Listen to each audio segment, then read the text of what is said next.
तो दोस्तों नमस्कार। आज मैं आपसे बात कर रहा हूं तब दिल्ली के जंतर मंतर पर सोनम वांगचुक की भूख हड़ताल 15वें दिन में पहुंच चुकी है और कॉकरोच जनता पार्टी का पूरा धरना 23वें दिन में जा रहा है।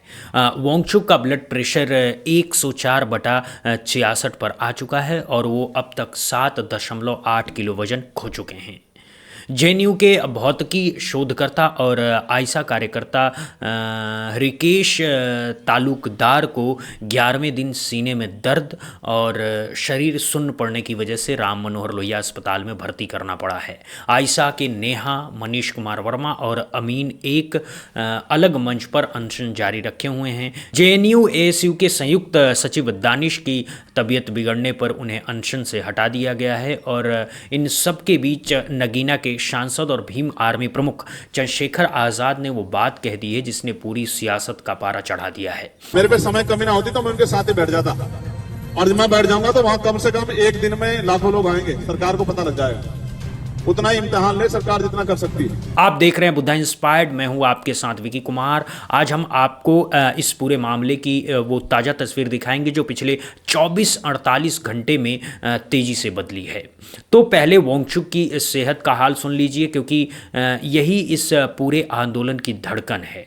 डॉक्टरों की ताज़ा रिपोर्ट कह रही है कि उनका ब्लड प्रेशर बैठे हुए 103/68 और लेटे हुए 111/73 दर्ज हुआ है। दिल की धड़कन 73 प्रति मिनट है। ब्लड शुगर 75 मिलीग्राम पर पहुंच चुका है और ऑक्सीजन का लेवल 98% पर टिका हुआ है। यानी अभी हालात नियंत्रण में है, लेकिन जो लगातार गिरावट है वो बताती है कि हर बीतता दिन उनकी सेहत से एक किश्त वसूल रहा है। वांगचुक ने खुद एक्स पर एक बड़ा भावुक बयान दिया है। उन्होंने लिखा है कि आप लोग मुझसे भूख हड़ताल तोड़ने की गुजारिश कर रहे हैं, लेकिन ये गुजारिश उन 20 से ज़्यादा बच्चों के लिए क्यों नहीं कर रहे जो जान दे चुके हैं, और उन 5 लद्दाखी नौजवानों के लिए क्यों नहीं जो पिछले सितंबर मारे गए। अगर सच में मदद करना चाहते हैं तो सोफे पर बैठ करके मैसेज मत भेजिए। 20 जुलाई को दिल्ली आइए, जंतर मंतर पहुंचिए और संसद तक हमारे साथ चलिए। ये वांगचुक की तरफ से एक खुला और स्पष्ट न्योता है, और ये न्योता अब सिर्फ बच्चों के लिए नहीं है, ये हर उस नागरिक के लिए है जो ये मानता है कि लोकतंत्र में सवाल पूछना संविधान से मिला हुआ हक है। वांगचुक ने एक और मार्मिक बात कही। उन्होंने कहा कि किसी और में हीरो मत खोजिए, अपने जीवन के हीरो खुद बनिए, अपनी नागरिक जिम्मेदारी निभाइए। मैं कोई आधुनिक गांधी नहीं हूँ, मैं एक साधारण नागरिक हूँ। ये बयान गहरा है क्योंकि ये इस पूरे आंदोलन को व्यक्ति केंद्रित होने से बचाता है और उसे एक सामूहिक जिम्मेदारी बना देता है। अब बात करते हैं उस 20 जुलाई की, जो अब सिर्फ एक तारीख नहीं रह गई है, ये एक टकराव बिंदु बन चुकी है। उसी दिन संसद का मानसून सत्र शुरू होगा और उसी दिन जंतर मंतर से संसद तक शांतिपूर्ण मार्च निकालने का ऐलान हो चुका है। और सिर्फ यही आंदोलन नहीं है जो उस दिन सड़कों पर होगा। जम्मू और कश्मीर के उप मुख्यमंत्री सुरेंद्र चौधरी ने ऐलान कर दिया है कि नेशनल कॉन्फ्रेंस पार्टी भी उसी दिन जंतर मंतर पर धरना देगी और जम्मू कश्मीर को पूर्ण राज्य का दर्जा वापस दिलाने की मांग रखेगी। यानी 20 जुलाई को दिल्ली में 2 बड़े आंदोलन एक साथ सड़क पर उतरेंगे, एक शिक्षा के लिए, दूसरा राज्य के दर्जे के लिए, और दोनों का निशाना एक ही जगह है, केंद्र सरकार। अब सोचिए, संसद खुलती है तो अंदर सत्ता पक्ष अपना एजेंडा रखेगा और बाहर हजारों नागरिक अपना। इससे बड़ी लोकतांत्रिक तस्वीर क्या हो सकती है। कुछ लोग ये भी कह रहे हैं कि ये उन दृश्यों की याद दिलाता है जो शाहीन बाग किसान आंदोलन या रामलीला मैदान के अन्ना आंदोलन के दौरान दिखाई देते थे। अब सत्ता के बहरे कान बजाने के लिए जनता खुद घंटा उठा करके सड़क पर आ जाती है। अब चंद्रशेखर आजाद के बयान की गहराई को समझिए। पीड़ा हो रही है कि जो लोग जंतर मंतर पे भूख हड़ताल में बैठे हैं, बच्चे और सोनम वांगचुक जो है, मुझे पीड़ा हो रही है कि आपके 8-10 दिन के आंदोलन भूखे रहने के बाद भी सरकार आपको सुन नहीं रही। ये लोकतांत्रिक देश नहीं हो सकता। यहाँ तो आंदोलन के आगे बड़ी बड़ी सरकारें झुक जाया करती, लेकिन अब तो डिक्टेटरशिप हो गई है। मर जाए, आत्महत्या कर ले, कोई फर्क नहीं पड़ता किसी। और मर भी जाएंगे तो भी सरकार नहीं सुनेगी, उल्टा इन पर आरोप लगा देगी कि साहब इन्होंने मार दिया। यहाँ तो बहुत अजीब स्थिति होगी। इस बयान ने सत्ता पक्ष को बहुत उलझन में डाल दिया है, क्योंकि आज़ाद बहुजन राजनीति का एक ऐसा चेहरा है जिनकी पहुंच खासकर उन युवाओं तक है जो पहली बार वोट देंगे। अगर वो सचमुच जंतर मंतर पर बैठ गए हैं तो सिर्फ शिक्षा का सवाल नहीं रहेगा, ये जाति, वर्ग, बेरोजगारी और प्रतिनिधित्व के सारे सवालों का मिला जुला मंच बन जाएगा। ये सरकार के लिए दोहरी चुनौती होगी। विपक्ष का भी समर्थन धीरे धीरे बढ़ रहा है। शिवसेना यूबीटी के सांसद अरविंद सावंत जंतर मंतर पहुंचे और उन्होंने भरोसा दिलाया कि वो मानसून सत्र में ये मुद्दा उठाएंगे। माकपा की वरिष्ठ नेता सुभाषिनी अली भी मौके पर पहुंची और छात्रों, अभिभावकों तथा युवाओं के साथ एकजुटता दिखाई दी। कांग्रेस के अंदर भी हलचल है और कई युवा नेता निजी तौर पर वहां चक्कर लगा चुके हैं। यानी विपक्ष का पूरा गठजोड़ धीरे धीरे इस मुद्दे को एक साझा मोर्चा बनाने की कोशिश में है। अब सरकार का पक्ष क्या है, वहाँ का दृश्य अलग है। केंद्रीय शिक्षा मंत्री धर्मेंद्र प्रधान ने एक टीवी इंटरव्यू में कांग्रेस जनता पार्टी को आतंकवादी संगठनों की बी टीम तक कह डाला था। ये एक बहुत भारी शब्दावली है और इसका इस्तेमाल हर उस आवाज़ के लिए हो चुका है जो सत्ता के खिलाफ खड़ी है। इस बयान की तीखी प्रतिक्रिया हुई है और आयोजकों ने कहा है कि नैतिक जिम्मेदारी लेने की बजाय उन्हें आतंकवादी कहा जा रहा है। इससे दुखद और कुछ नहीं हो सकता है। दूसरी तरफ प्रधानमंत्री ने पिछले महीने एक्स पर लिखा था कि उनकी सरकार युवा नेतृत्व वाले विकास पर काम कर रही है। पिछले 12 साल भारत की युवा शक्ति के आत्मविश्वास के रहे हैं। लेकिन आंदोलनकारियों का सीधा सवाल है कि अगर यही आत्मविश्वास है तो पेपर लीक क्यों? अगर यही आत्मविश्वास है तो नौकरी की परीक्षाएं बार बार रद्द क्यों? अगर यही आत्मविश्वास है तो 20 बच्चों की खुदकुशी पर एक शब्द भी क्यों नहीं? ये वो सवाल है जिनका जवाब सरकार ने अब तक नहीं दिया है। अब जंतर मंतर के मैदान की एक और ज़मीनी तस्वीर देखिए जो सोशल मीडिया पर सबका ध्यान खींच रही है। दिल्ली में इन दिनों तेज़ बारिश है।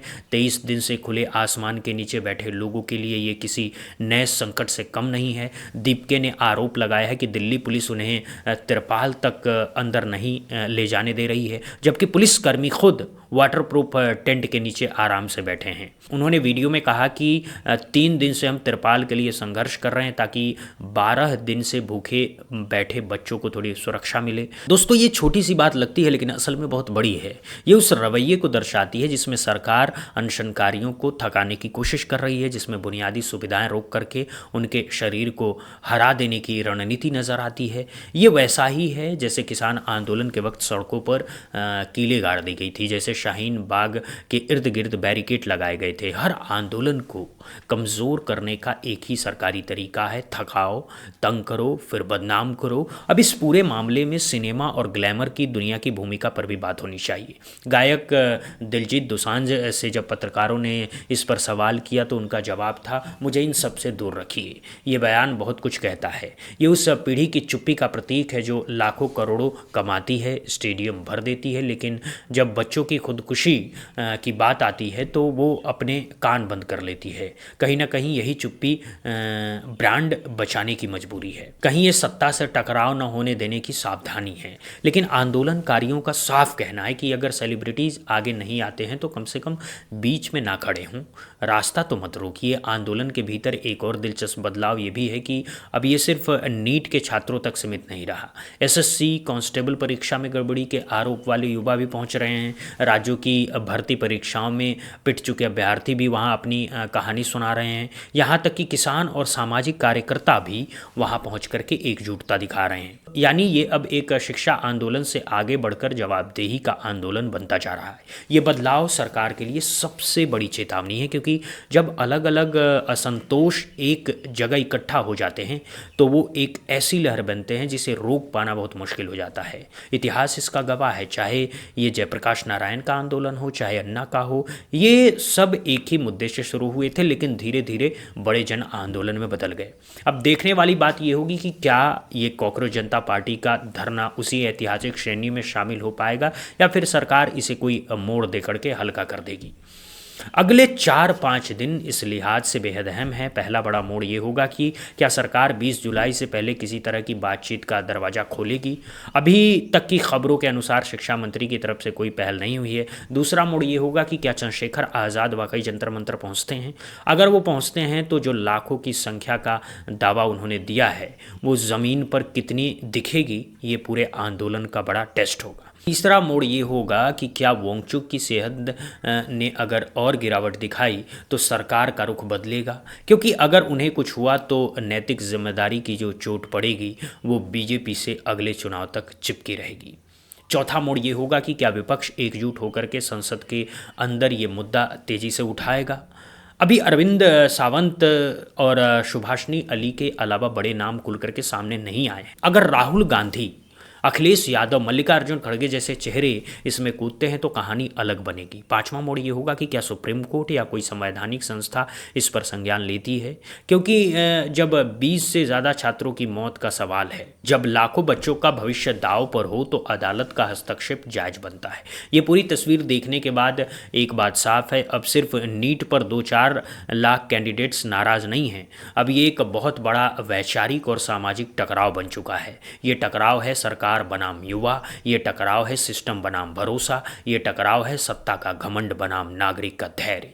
धैर्य कब तक चलेगा ये वांगचुक की सेहत ही तय करेगी, और घमंड कब तक चलेगा ये 20 जुलाई की भीड़ ही तय करेगी। दिल्ली पुलिस पहले से ही कमर कस चुकी है, जंतर मंतर के आसपास बैरिकेड की कई परतें लगाई जा चुकी है, गाड़ियों की जांच हो रही है, स्पेशल ब्रांच सोशल मीडिया की गतिविधियां स्कैन कर रही है, airport, railway station, inter state bus terminal, border point, सब जगह सुरक्षा बढ़ी हुई है। यानी सरकार को अंदाजा है कि 20 जुलाई कोई साधारण तारीख नहीं होने वाली है। लेकिन एक बात याद रखिए, बैरिकेड लगा करके आंदोलनों को हराया नहीं गया है, आंदोलनों को हराया गया है तब जब मुद्दा हल हुआ है, बीच का रास्ता निकाला गया है, संवाद हुआ है। अगर सरकार सचमुच इसे संभावना चाहती है, अगर सरकार सचमुच इसे संभालना चाहती है तो शिक्षा मंत्री को बुला करके बच्चों से खुली बहस करनी होगी, मुआवजे और सुधार का लिखित आश्वासन देना होगा, नेशनल टेस्टिंग एजेंसी की स्वतंत्र जांच करानी होगी और एक स्पष्ट रोड मैप देना होगा कि आगे से ऐसा नहीं होगा। अगर ऐसा नहीं हुआ और सरकार सिर्फ थकाने और बदनाम करने की रणनीति पर टिकी रही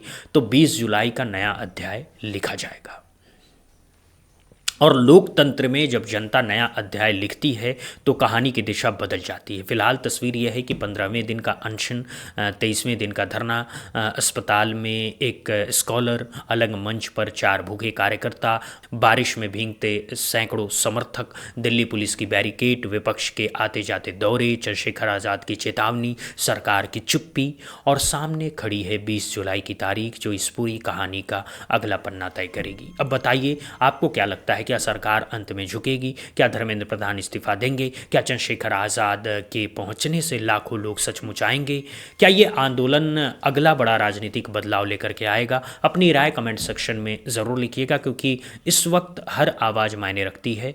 आज के लिए बस इतना ही। अगर ये रिपोर्ट आपको जानकारीपूर्ण लगी हो तो लाइक और शेयर करना बिल्कुल मत भूलिएगा और बुद्धा इंस्पायर्ड को सब्सक्राइब कर लीजिएगा ताकि ऐसी हर बड़ी खबर आप तक पहुँचती रहे। दोस्तों, जय हिंद, जय भारत, वंदे मातरम।